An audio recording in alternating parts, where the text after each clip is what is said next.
क्या आपने कभी सोचा है कि स्त्री और पुरुष के रिश्तों में इतना आकर्षण और संघर्ष क्यों होता है? क्यों हर प्रेम संबंध में गहराई तक जाने की चाहत के बावजूद दूरियां बढ़ जाती हैं? इस वीडियो में ओशो बताते हैं कि कैसे पुरुष और स्त्री की विपरीतता ही उनके आकर्षण और संघर्ष दोनों की जड़ है। लेकिन इसका समाधान क्या है? क्या प्रेम और ध्यान को एक करके जीवन में सच्चा सामंजस्य पाया जा सकता है?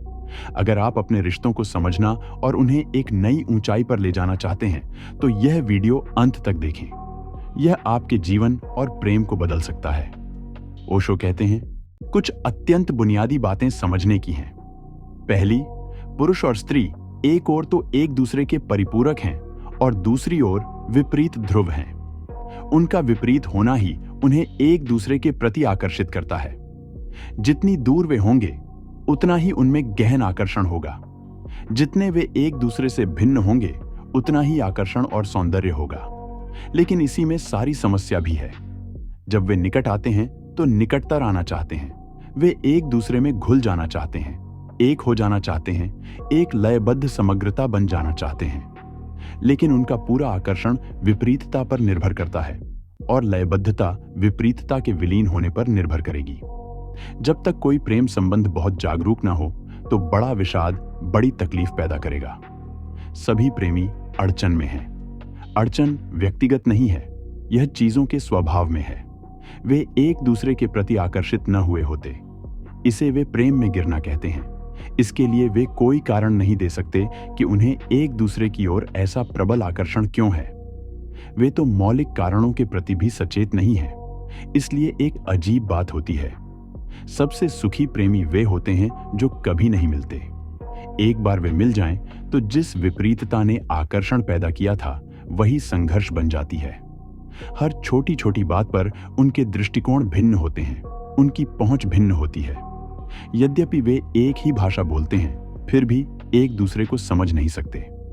पुरुष जिस ढंग से संसार को देखता है, वह स्त्री से भिन्न है। जैसे पुरुष दूर की बातों में उत्सुक होता है, मनुष्यता के भविष्य में, दूर के सितारों में, कि दूसरे ग्रहों पर जीवित प्राणी हैं या नहीं। स्त्री इस पूरी निरर्थकता पर हंसती है। वह आसपास के छोटे से घेरे में ही उत्सुक होती है, पड़ोसियों में, परिवार में, कि कौन अपनी पत्नी को धोखा दे रहा है, किसकी पत्नी शोफर के प्रेम में पड़ गई है। उसका रस बड़ा स्थानीय और अत्यंत मानवीय होता है। उसे पुनर्जन्म की चिंता नहीं है, न ही वह मृत्यु के बाद के जीवन में उत्सुक है। उसका रस व्यावहारिक चीजों में है। उसका वर्तमान में, अभी और यहां में रस है। पुरुष कभी अभी और यहां नहीं होता, वह सदा कहीं और होता है। उसकी अजीब व्यस्तताएं होती हैं, पुनर्जन्म, मृत्यु के बाद का जीवन। यदि दोनों साथी इस तथ्य के प्रति सचेत हों कि यह दो विपरीतताओं का मिलन है और यह कि इसे कोई संघर्ष बनाने की जरूरत नहीं है, तो फिर यह बिल्कुल विपरीत दृष्टिकोण को समझने और आत्मसात करने का एक बड़ा अवसर बन जाता है। फिर स्त्री और पुरुष का सहजीवन एक सुंदर लय बन सकता है, वरना वह एक सतत संघर्ष बना रहता है। छुट्टियां भी होती हैं। कोई दिन में 24 घंटे तो नहीं लड़ता रह सकता। उसे थोड़ा आराम भी चाहिए, ताकि नई लड़ाई के लिए तैयार हो सकने को थोड़ा आराम मिले। लेकिन यह सबसे आश्चर्यजनक घटना है कि स्त्री और पुरुष हजारों वर्षों से साथ रह रहे हैं और फिर भी अजनबी हैं। वे बच्चे पैदा किए चले जाते हैं, फिर भी अजनबी बने रहते हैं। स्त्रैण दृष्टिकोण और पौरुष दृष्टिकोण एक दूसरे से इतने विपरीत हैं कि जब तक सजग चेष्टा न की जाए, जब तक यह तुम्हारा ध्यान ही न बन जाए, तब तक शांत जीवन की कोई आशा नहीं है। मेरी गहन चेष्टाओं में से यह एक है कि कैसे प्रेम और ध्यान को एक दूसरे में इतना समाहित किया जाए कि हर प्रेम संबंध स्वतः ध्यान में एक साझेदारी बन जाए और हर ध्यान तुम्हें इतना सजग कर दे कि तुम्हें प्रेम में गिरने की जरूरत न रहे। तुम प्रेम में ऊपर उठ सको। तुम सजग रूप से सविवेक कोई मित्र खोज ले सकते हो। तुम मेरे साथ एक गहन लयबद्धता का, शांति के क्षणों का, प्रेम और मौन का अनुभव करते हो और स्वभावतः तुम में यह प्रश्न उठा है कि जो मेरे साथ संभव है, वह उस व्यक्ति के साथ क्यों संभव नहीं है जिसे तुम प्रेम करते हो। यह भेद समझने जैसा है। तुम मुझे प्रेम करते हो, लेकिन मुझे तुम उसी ढंग से प्रेम नहीं करते जैसे अपने पति को, अपनी पत्नी को करते हो। मेरे प्रति तुम्हारा प्रेम शारीरिक नहीं है, मेरे साथ तुम्हारा प्रेम बिल्कुल भिन्न घटना है। यह आत्माओं का प्रेम है, शरीर का नहीं। और दूसरे, मुझसे तुम जुड़े हो अपनी सत्य की खोज के कारण। मेरा तुम्हारा संबंध ध्यान का है। मेरे और तुम्हारे बीच ध्यान ही एकमात्र सेतु है। जैसे जैसे तुम्हारा ध्यान गहराएगा, वैसे वैसे तुम्हारा प्रेम भी गहराएगा। और जब तुम्हारा ध्यान खिलेगा तो तुम्हारा प्रेम भी खिलेगा। लेकिन यह एक बिल्कुल भिन्न तल पर हो रहा है। अपने पति के साथ तुम ध्यान से नहीं जुड़ी हो। तुम लोग कभी 1 घंटा भी साथ साथ नहीं बैठते कि एक दूसरे की चेतना को महसूस करो। या तो तुम लड़ रहे हो या संभोग कर रहे हो, लेकिन दोनों ही बातों में तुम शरीर से, शारीरिक हिस्से से, जैविकी से, हार्मोन्स से संबंधित हो। तुम एक दूसरे के अंतरतम बिंदु से संबंधित नहीं हो। तुम्हारी आत्माएं अलग अलग बनी रहती हैं। मंदिरों में और चर्चों में और न्यायालयों में तुम्हारे शरीरों का ही विवाह होता है। तुम्हारी आत्माएं मीलों दूर रहती हैं। यदि तुम चाहती हो कि अपने पुरुष के साथ तुम्हारा संबंध लयबद्ध हो, तो तुम्हें और अधिक ध्यानपूर्ण होना सीखना पड़ेगा। अकेला प्रेम ही पर्याप्त नहीं है।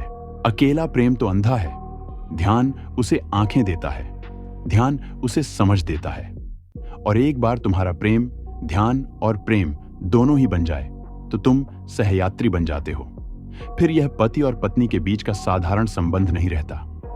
फिर यह प्रेम जीवन के रहस्यों की खोज पर जाते मार्ग पर एक मैत्री भाव बन जाता है। अकेले पुरुष को या अकेली स्त्री को यात्रा बड़ी थकाने वाली और बड़ी लंबी लगेगी, जैसा कि अतीत में होता था। इस सतत संघर्ष को देखते हुए सभी धर्मों ने निर्णय लिया कि जो सत्य की खोज में निकलना चाहते हैं, उन्हें दूसरे का त्याग कर देना चाहिए। भिक्षुओं को ब्रह्मचारी होना चाहिए, भिक्षुणियों को ब्रह्मचारिणी होना चाहिए। लेकिन 5000 वर्षों के इतिहास में कितने भिक्षु और कितनी भिक्षुणियां आत्मज्ञान को उपलब्ध हुए? तुम मुझे 10 उंगलियों पर गिनने लायक नाम भी नहीं बता सकते। और सभी धर्मों के लाखों भिक्षु हुए बौद्ध, हिंदू, ईसाई, मुसलमान।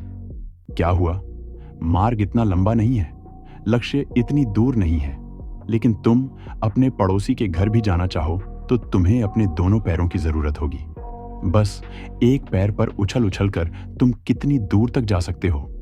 मैं एक बिल्कुल नई दृष्टि दे रहा हूं कि गहन मैत्री में, एक प्रेमपूर्ण और ध्यानपूर्ण संबंध में जीवंत समग्रताओं की भांति स्त्री और पुरुष जिस क्षण भी चाहें साथ साथ लक्ष्य में प्रवेश कर सकते हैं। क्योंकि लक्ष्य तुमसे बाहर नहीं है, वह तो झंझावात का केंद्र है। वह तो तुम्हारी अंतःसत्ता का अंतरतम केंद्र है। लेकिन तुम उसे तभी खोज सकते हो जब तुम समग्र हो, और दूसरे के बिना तुम समग्र नहीं हो सकते। स्त्री और पुरुष एक ही समग्रता के 2 हिस्से हैं। तो लड़ने में समय व्यर्थ करने की अपेक्षा एक दूसरे को समझने का प्रयास करो। अपने को दूसरे के स्थान पर रखकर समझने की चेष्टा करो।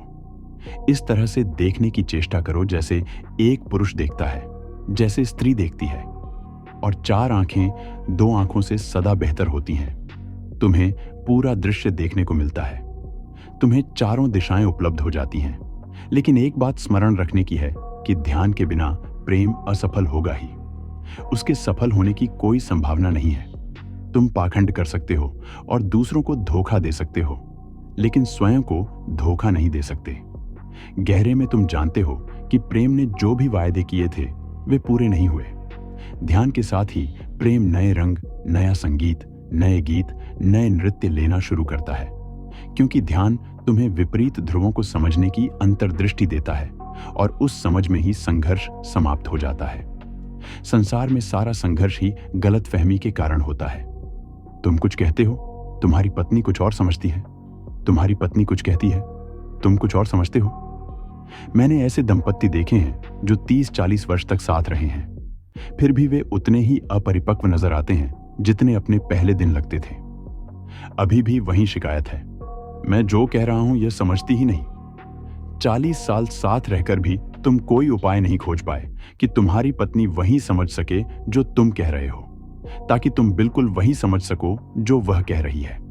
मैं सोचता हूं कि ध्यान के सिवाय कोई और संभावना नहीं है कि यह घट सके, क्योंकि ध्यान तुम्हें मौन की, होश की, श्रवण की गुणवत्ता देता है, स्वयं को दूसरे की परिस्थिति में रखने की क्षमता देता है।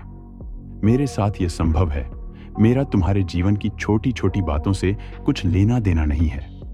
यहां तुम मूलतः सुनने और समझने के लिए हो। यहां तुम आध्यात्मिक रूप से विकसित होने के लिए हो। स्वभावतः संघर्ष का कोई प्रश्न नहीं है और लयबद्धता बिना किसी प्रयास के उठती है। तुम मुझे समग्रता से प्रेम कर सकते हो क्योंकि मेरे साथ तुम्हारा संबंध ध्यान का है। किसी और पुरुष के साथ या किसी और स्त्री के साथ यदि तुम लयबद्धता में जीना चाहो तो तुम्हें वही वातावरण और वही जलवायु पैदा करनी होगी जो तुम यहां ले आए हो। चीजें असंभव नहीं हैं, लेकिन हमने ठीक ठीक औषधि का इस्तेमाल ही नहीं करके देखा। मैं तुम्हें याद दिलाना चाहूंगा कि मेडिसिन शब्द उसी मूल से आता है जिससे मेडिटेशन। औषधि तुम्हारे शरीर का उपचार करती है, ध्यान तुम्हारी आत्मा का उपचार करता है। औषधि तुम्हारे भौतिक अंश को आरोग्य देती है, ध्यान तुम्हारे आत्मिक अंश को आरोग्य देता है। लोग इकट्ठे जी रहे हैं और उनकी आत्माएं घावों से भरी हुई हैं, इसलिए छोटी छोटी चीजें भी उन्हें बहुत चोट पहुंचा जाती हैं। लोग बिना किसी समझ के जी रहे हैं, इसलिए वे जो भी करेंगे उसका अंत विपदा के रूप में ही होगा। यदि तुम किसी पुरुष से प्रेम करो तो ध्यान श्रेष्ठतम भेंट होगी जो तुम उसे दे सको। यदि तुम किसी स्त्री से प्रेम करते हो तो संसार का सबसे बड़ा हीरा कोहेनूर भी कुछ नहीं है। ध्यान कहीं ज्यादा मूल्यवान भेंट होगी और ध्यान तुम्हारे जीवन को निपट आनंद बना देगा। संभाव्य रूप से हम आनंदित होने में सक्षम हैं, लेकिन कैसे होना इसका हमें बोध नहीं है। अकेले हम अधिक से अधिक दुखी ही होते हैं, एक साथ तो नरक ही हो जाता है।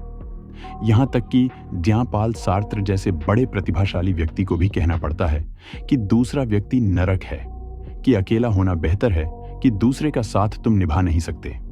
वह इतना निराश हो गया कि उसने कहा कि दूसरे का साथ निभाना असंभव ही है। दूसरा व्यक्ति नरक है।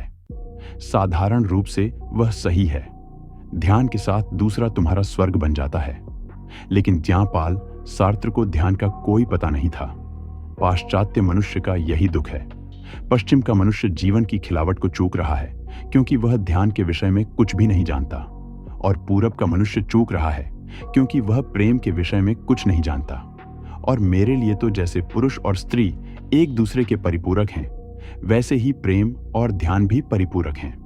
ध्यान पुरुष है, प्रेम स्त्री है। ध्यान और प्रेम के मिलन में पुरुष और स्त्री का मिलन है, और उस मिलन में हम अति मानव का निर्माण कर लेते हैं, जो न पुरुष है न स्त्री। जब तक हम पृथ्वी पर अति मानव का निर्माण नहीं कर लेते, तब तक कोई बहुत आशा नहीं है। लेकिन मुझे लगता है कि मेरे सन्यासी वह कर पाने में सक्षम हैं जो देखने में असंभव लगता है।